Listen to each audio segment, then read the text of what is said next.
ಅವರು ಎಷ್ಟು ಜನ ಅಂತ ಕೇಳಿದೆ, 14,998 ಜನ ಅಂತ ಹೇಳಿದ್ದಾರೆ. ಆದರೆ ನಾನು ಸಪ್ಲಿಮೆಂಟ್ರಿ ಕೇಳ್ತಕ್ಕಂಥ ಏನಂತಂದರೆ, ಕಳೆದ 3 ವರ್ಷಗಳಿಂದ ಎಷ್ಟು ಸಾಲವನ್ನು ವಿತರಣೆ ಮಾಡಿರ್ತಕ್ಕಂಥ ಒಂದು.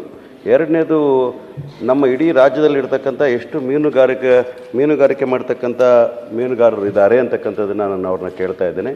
ಮತ್ತು ಎಷ್ಟು ಜನ ರಿಜಿಸ್ಟರ್ ಮಾಡ್ಕೊಂಡಿದ್ದಾರೆ ಅಂತ ಕೇಳ್ತೀನಿ. ಯಾಕೆ ಮೂಲತಃ ಪ್ರಶ್ನೆ ಕೇಳ್ತಾ ಇದ್ದೀನಿ ಅಂದರೆ, ಮೀನುಗಾರರ ಸ್ಥಿತಿಗತಿಗಳು ತುಂಬ ಶೋಚನೀಯ ಸ್ಥಿತಿಯಲ್ಲಿರ್ತಕ್ಕಂಥದ್ದನ್ನ ನಾವೆಲ್ಲರೂ ಕೂಡ ಮನಗಂಡಿದ್ದೀವಿ. ಯಾಕಂದರೆ ಅವ್ರಿಗೆ ಮಳೆ ಕಾಲ ಬಂದಾಗ ಅವ್ರಿಗೆ ನಿಷೇಧ ಮಾಡ್ತಾರೆ, ಅವ್ರು ಮೀನುಗಾರಿಕೆ ಮಾಡಬಾರ್ದು, ಅವರು ಸಮುದ್ರಕ್ಕೆ ಹೋಗಬಾರ್ದು ಅಂತ ಹೇಳಿದಾಗ ಅವರ ಜೀವನ ಬಹಳ ಅತಂತ್ರದಲ್ಲಿ ಸಿಲುಕಿಸ್ತಕ್ಕಂಥ ಎಲ್ಲ ವಿಚಾರಗಳನ್ನು ನಾವು ನೋಡಿದ್ದೇವೆ.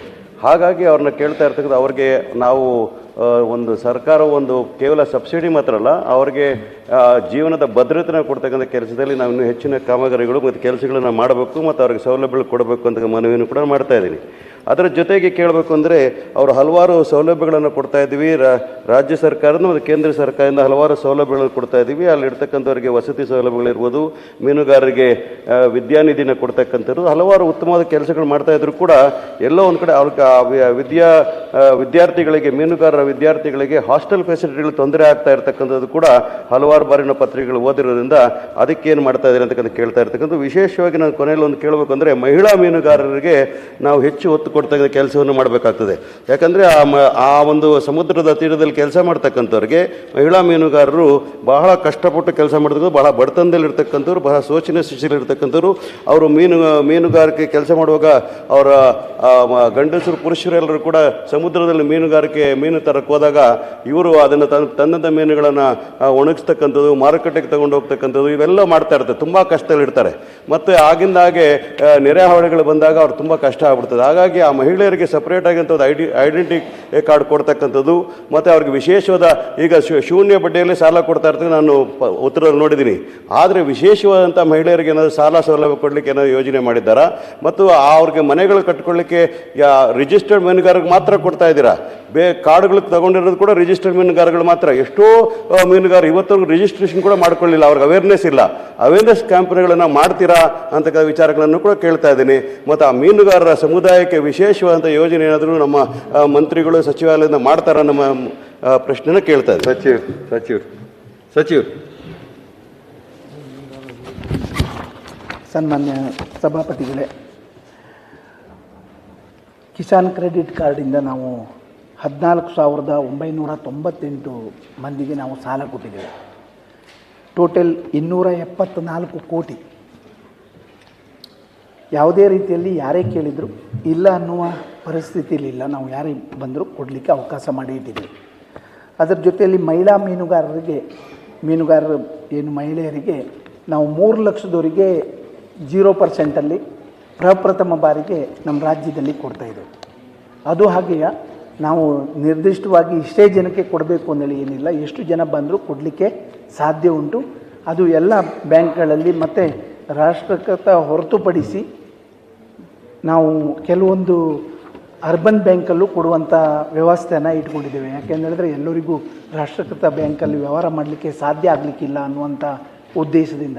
ಹಾಗಾಗಿ ಮೀನುಗಾರರ ಮಹಿಳೆಯರಿಗೆ ಸಾಕಷ್ಟು ಅನುಕೂಲ ಮಾಡಿ ಕೊಟ್ಟಿದ್ದೀವಿ ನಾವು. ಅಕಸ್ಮಾತ್ತಾಗಿ ಹೊರಗಡೆ ಹೋದಾಗ ಡೆತ್ ಆಗಿ ಬಿಡ್ತಾರೆ, ಇಲ್ಲಾಂದರೆ ಶಾಶ್ವತವಾಗಿ ಕೈಯೋ ಕಾಲೋ ಕಳ್ಕೊಂಡು ಬಿಡ್ತಾರೆ, ಅಥವಾ ಅವರಿಗೆ ಏನು ಮೇಜರಾಗಿ ಹೆಚ್ಚು ಬ್ರೈನ್ ಹೆಮ್ರೇಜು ಇಂಥದ್ದೆಲ್ಲ ಆಗುವಂಥ ಸಂದರ್ಭದಲ್ಲಿ ಎಲ್ಲ ಮೆಡಿಕಲ್ ಹಾಸ್ಪಿಟ್ಲದ್ದು ಎಲ್ಲ ವೆಚ್ಚವನ್ನು ಸರ್ಕಾರವೇ ಭರಿಸುವಂಥ ವ್ಯವಸ್ಥೆಯನ್ನು ಇಟ್ಕೊಂಡಿದ್ದಾರೆ. ಶಾಶ್ವತವಾಗಿ ಏನಾದರೂ ಕೈ ಕಾಲು ಕಳ್ಕೊಂಡ್ರೆ ಅವರಿಗೆ ನಾವು 4.5 ಲಕ್ಷದವರೆಗೆ ಅವರಿಗೆ ಸಹಾಯ ಮಾಡುವಂಥ ವ್ಯವಸ್ಥೆಯನ್ನು ಇಟ್ಕೊಂಡಿದ್ದಾರೆ. ಜೀವ ಕಳ್ಕೊಂಡಂಥವರಿಗೆ 10 ಲಕ್ಷದವರೆಗೆ ಕೊಡುವಂಥದ್ದು. ಅದು ಆಗಿಂದಾಗಿ, ಅಂದರೆ ಯಾವುದೇ ಕಾರಣಕ್ಕೆ ವಿಳಂಬ ಆಗದೇ ಇರುವ ರೀತಿಯಲ್ಲಿ ಕೊಡುವಂಥ ವ್ಯವಸ್ಥೆಯನ್ನು ನಾವು ಮಾಡಿಟ್ಕೊಂಡಿದ್ದೇವೆ. ಮೀನುಗಾರರ ಮಕ್ಕಳಿಗೆ 8ನೇ ಕ್ಲಾಸಿಂದ ಹೈಯರ್ ಎಜುಕೇಷನ್ವರೆಗೂ ಅವರಿಗೆ ಸಪ್ರೇಟಾಗಿ ಎಲ್ಲ ರೀತಿಯ ಸ್ಕಾಲರ್ಶಿಪ್ಪನ್ನು ಕೊಡುವ ಹಾಗೆ, ಎಷ್ಟೇ ಜನ ವಿದ್ಯಾರ್ಥಿಗಳು ಅವರು ಅಪ್ಲಿಕೇಶನ್ ಹಾಕ್ಕೊಂಡ್ರೆ ಅವರಿಗೆ ಕೊಡಲಿಕ್ಕೆ ಸಾಕಾಗುವಷ್ಟು ಅನುದಾನ ನಮ್ಮ ಸರ್ಕಾರದಲ್ಲಿ ಲಭ್ಯ ಇದೆ ಅನ್ನುವಂಥದ್ದು ಹೇಳಲಿಕ್ಕೆ ಇಷ್ಟಪಡ್ತೇನೆ. ಮೀನುಗಾರರ ನಿಷೇಧ ಅವಧಿ ಹೆಚ್ಚಾಗಿ ಇದು ಕರಾವಳಿ 3 ಜಿಲ್ಲೆಗೆ ಮಾತ್ರ ಬರ್ತದೆ. ಯಾಕೆಂದರೆ ಮಳೆಗಾಲದಲ್ಲಿ ಮೀನು ಹಿಡಿಲಿಕ್ಕೆ ಸಾಧ್ಯ ಆಗೋದಿಲ್ಲ. ಅಂಥ ಸಂದರ್ಭದಲ್ಲಿ ಅವರು 1,500 ತುಂಬುವಂಥದ್ದು, ನಮ್ಮದು 1,500 ಇತ್ತು, ಈಗ ನಾವು 3,000 ಮಾಡಿದ್ದೇವೆ. ಸೆಂಟ್ರಲ್ ಗೌರ್ಮೆಂಟಿಂದ 1,500, 6,000 ಅವರಿಗೆ 2 ತಿಂಗಳಿಗೆ. ಆ ಸಂದರ್ಭದಲ್ಲೇ ಜೂನ್ ಜುಲೈ ಆ ಸಂದರ್ಭದಲ್ಲೇ ಸಿಗುವ ಹಾಗೆ ನಾವು ವ್ಯವಸ್ಥೆಯನ್ನು ಮಾಡಿ ಇಟ್ಕೊಂಡಿದ್ದೇವೆ. ಅದಕ್ಕೂ ಪೂರಕವಾದಂಥ ಹಣಕಾಸಿನ ವ್ಯವಸ್ಥೆ ಇರ್ತದೆ. ನಾವು ಗುಂಪು ವಿಮಾ ಯೋಜನೆ ಅದು ನಾವು ಸೆಂಟ್ರಲ್ ಗೌರ್ಮೆಂಟಿಗೆ ನಾವು ತುಂಬುವಂಥದ್ದು, ನಮ್ಮ ಸರ್ಕಾರ ತುಂಬುವಂಥದ್ದು. ಅದು ಏನಾದರೂ ವ್ಯತ್ಯಾಸ ಆದಾಗ 5 ಲಕ್ಷ ರೂಪಾಯಿ ಅವರು ಕೊಡ್ತಾರೆ. 10 ಲಕ್ಷ ನಾವು ಯಾವುದೇ ವಿಮೆ ಇಲ್ಲದೆ ಸಂಕಷ್ಟ ಪರಿಹಾರ ನಿಧಿ ಅಂದೇಳಿ ಒಂದು ಯೋಜನೆಯನ್ನು ಇಟ್ಟುಕೊಂಡು ಅವರಿಗೆ ಆ ಕ್ಷಣದಲ್ಲಿ ಕೊಡ್ತೇವೆ. ಇದು ಸೆಂಟ್ರಲ್ ಗೌರ್ಮೆಂಟಿಂದ 5 ಲಕ್ಷದವರೆಗೆ ಬರುವಂಥ ವ್ಯವಸ್ಥೆ. ಅಂದರೆ ಒಬ್ಬರು ಏನಾದರೂ ವ್ಯತ್ಯಾಸ ಆದರೆ, ಅಲ್ಲಿ ಡೆತ್ ಆಯಿತು ಅಂತ ಆದರೆ ಅವರಿಗೆ 15 ಲಕ್ಷದವರೆಗೆ ಸಿಗುವಂಥ ವ್ಯವಸ್ಥೆಯನ್ನು ನಮ್ಮ ಇಲಾಖೆಯಿಂದ ಮಾಡಿಕೊಂಡಿದ್ದೀವಿ. ಎಲ್ಲ 10,000 ಮನೆ ನಮ್ಮ ಸರ್ಕಾರ ಬಂದ ತಕ್ಷಣ ಮೀನುಗಾರರಿಗೆ ಕೊಟ್ಟಿದ್ದೇವೆ. ಅವ್ರು ಹೇಳಿದ್ರು, ನಿಜ ಅದು, ನಾವು ಈಗಾಗಲೇ ತೀರ್ಮಾನ ಮಾಡಿದ್ದೇವೆ. ಯಾಕೆಂದರೆ ಮೀನುಗಾರರು ಸಮುದ್ರದ ದಂಡೆ, ಇಲ್ಲ ಅಂದರೆ ನದಿ ದಂಡೆ, ಇಲ್ಲ ಅಂದರೆ ಕೆರೆ ದಂಡೆ, ಅವರಿಗೆ ಯಾವುದೇ ರೀತಿಯಲ್ಲಿ ಅವರ ಅಜ್ಜನ ಕಾಲದಿಂದ ಮನೆ ಇರ್ತದೆ, ಆ ಜಾಗ ಅವರ ವಶದಲ್ಲಿರ್ತದೆ. ಆದರೆ ಅವರ ಹೆಸರಿನಲ್ಲಿ RTC ಇರೋದಿಲ್ಲ. RTCನೂ ಮಾಡಿ ಕೊಡಬೇಕು ಅಂದೇಳಿ ತೀರ್ಮಾನ ತಗೊಂಡಿದ್ದೇವೆ, ಮಾಡಬೇಕು ಅಂದೇಳಿ ಯೋಚನೆ ಮಾಡಿದ್ದೇವೆ. ಅದರ ಜೊತೆಯಲ್ಲಿ ಅವ್ರ ಮನೆ ಮೊದಲಿಂದ ಇತ್ತು ಅಂತ ಆದರೆ ಅವರಿಗೆ ಮತ್ತೆ ಪುನಃ ಈ ಮನೆಯನ್ನು ಕೊಡಬೇಕು, RTC ಕೇಳಬಾರ್ದು, ಕೇಳಿದರೆ ಅವ್ರ ಹತ್ರ ಮನೆ ಕಟ್ಟಲಿಕ್ಕೆ ಸಾಧ್ಯನೇ ಆಗೋದಿಲ್ಲ ಅನ್ನುವಂಥ ನಿಟ್ಟಿನಲ್ಲಿ ನಾವು ಸರ್ಕಾರ ಚಿಂತನೆ ಮಾಡ್ತಾ ಇದ್ದೀವಿ.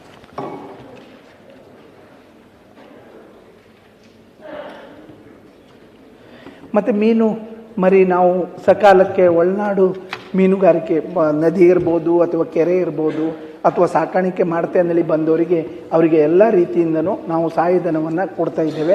ಆ ಕಾಲಕ್ಕೆ ಮೀನು ಸಂತತಿ ಉಳಿಬೇಕು ಅನ್ನುವಂಥ ಉದ್ದೇಶದಿಂದ ನಾವು ಸರ್ಕಾರದಿಂದನೇ ಆ ಮೀನಿನ ಸಂತತಿಯನ್ನು ಬೆಳೆಸಬೇಕು ಅಂದೇಳಿ ಅಲ್ಲಿ ನಾವು ಮೀನು ಮರಿಯನ್ನು ಬಿಡ್ತಾ ಇದ್ದೇವೆ. ಸಮುದ್ರಕ್ಕೆ ಸೇರಬೇಕು ಅನ್ನುವಂಥ ಉದ್ದೇಶದಿಂದ ಸಮುದ್ರ ಮತ್ತು ನದಿ ದಡದಲ್ಲಿ ಹೋಗಿ ನಾವು ಮೀನು ಮರಿಯನ್ನು ಬಿಡುವಂಥ ಕಾರ್ಯಕ್ರಮವನ್ನು ಹಾಕ್ಕೊಂಡಿದ್ದೇವೆ. ಅಂದರೆ ಯಾವುದೇ ರೀತಿಯಲ್ಲಿ ಮುಂದಿನ ದಿನದಲ್ಲಿ ಮೀನುಗಾರಿಕೆಗೆ ತೊಂದರೆ ಆಗಬಾರ್ದು ಅನ್ನುವಂಥ ಆದೇಶದಲ್ಲಿ ಆ ರೀತಿಯಲ್ಲಿ ನಾವು ಕೆಲಸ ಮಾಡ್ತಾಯಿದ್ದೇವೆ. ಒಂದೇ ಮಾತಲ್ಲಿ ಹೇಳಬೇಕು ಅಂದರೆ, ಮೀನುಗಾರರಿಗೆ ಅನುಕೂಲ ಆಗುವ ರೀತಿಯಲ್ಲಿ, ಮೀನುಗಾರಿಕೆಗೆ ತೊಂದರೆ ಆಗದೇ ಇರುವ ರೀತಿಯಲ್ಲಿ ಅವರಿಗೆ ಆ ಸಂದರ್ಭದಲ್ಲಿ ಎಲ್ಲ ರೀತಿಯ ಸಹಾಯ ಸಹಕಾರ ಮಾಡ್ತಾಯಿದ್ದೇವೆ. ಮತ್ತು ಮುಂದಿನ ದಿನದಲ್ಲಿ ಇವರ ಸಹಕಾರವನ್ನು ತಗೊಂಡು, ಎಲ್ಲರ ಸಹಕಾರವನ್ನು ತಗೊಂಡು ಮತ್ತೆ ಏನಾದರೂ ಮೀನುಗಾರರಿಗೆ ಅನುಕೂಲ ಆಗುವಂಥದ್ದು ನಿಮ್ಮ ಸಲಹೆ ಸೂಚನೆ ಇದ್ದರೆ ಅದನ್ನು ನಾವು ಪರಿಗಣಿಸಿ ಅವರಿಗೆ ಸಹಾಯ ಸಹಕಾರ ಮಾಡಲಿಕ್ಕೆ ನಾವು ರೆಡಿ ಇದ್ದೀವಿ. ಮಾನ್ಯ ಸಭಾಪತಿಗಳೇ, ಒಂದೇ ಒಂದು ಪಾಯಿಂಟ್. ಈ ವಿದ್ಯಾರ್ಥಿಗಳಿಗೆ ಅವರು ಸ್ಕಾಲರ್ಶಿಪ್ ಕೊಡ್ತೀನಿ ಅಂದರು, ಅದು ಸ್ವಾಗತ ಮಾಡ್ತಕ್ಕ. ಅದು ಬಹಳ ಕಡಿಮೆ ಇರ್ತಕ್ಕಂಥದ್ದು. 8ರಿಂದ 10ನೇ ತರಗತಿಯವ್ರ ಕೊಡೋಕ್ಕೆ ಬರೀ ವಾರ್ಷಿಕ 2,000 ರೂಪಾಯಿ ಕೊಡ್ತಕ್ಕಂಥದ್ದು. MBBS ಮತ್ತು BE ಮಾಡೋರಿಗೆ 11,000 ಕೊಡ್ತಕ್ಕಂಥ. ಇದರಿಂದ ಏನೂ ಸಹಾಯ ಆಗದಿಲ್ಲ, ಸ್ವಲ್ಪ ಇನ್ಕ್ರೀಸ್ ಮಾಡಬೇಕಂತ ಮನವಿ ಮಾಡ್ತೇನೆ.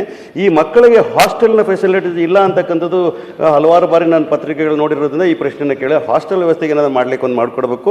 ಕೊನೆಯದಾಗಿ ಹೇಳಿದ ಮಹಿಳೆಯರಿಗೂ ಸಹಾಯ ಮಾಡ್ತಾ ಇದ್ದಾರೆ ಶೂನ್ಯ ಬಡ್ಡಿಯಲ್ಲಿ, ಅದನ್ನು ಕೂಡ ಸ್ವಾಗತ ಮಾಡ್ತೇನೆ.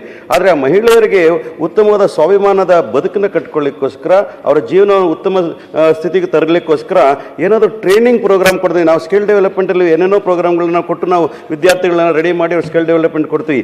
ಈ ಮಹಿಳೆಯರಿಗೆ ಏನಾದರೂ ವಿಶೇಷವಾದಂಥ ಪ್ರೋಗ್ರಾಮ್ನ ಕೊಡ್ತಕ್ಕಂಥದ್ದು, ಟ್ರೈನಿಂಗ್ ಕೊಡ್ತಕ್ಕಂಥದ್ದು, ಸ್ವಾವಲಂಬ ಬದುಕಿನ ಕಟ್ಕೊಳ್ಳಿಕ್ಕೆ ಏನಾದರೂ ಕಾರ್ಯಕ್ರಮ ಹಮ್ಮಿಕೊಂಡಿದ್ದಾರೆ ಅಂತ ಮೀನುಗಾರ ಮಂತ್ರಿ ಸಚಿವರನ್ನ ಕೇಳ್ತೀವಿ. ಸಚಿವರು.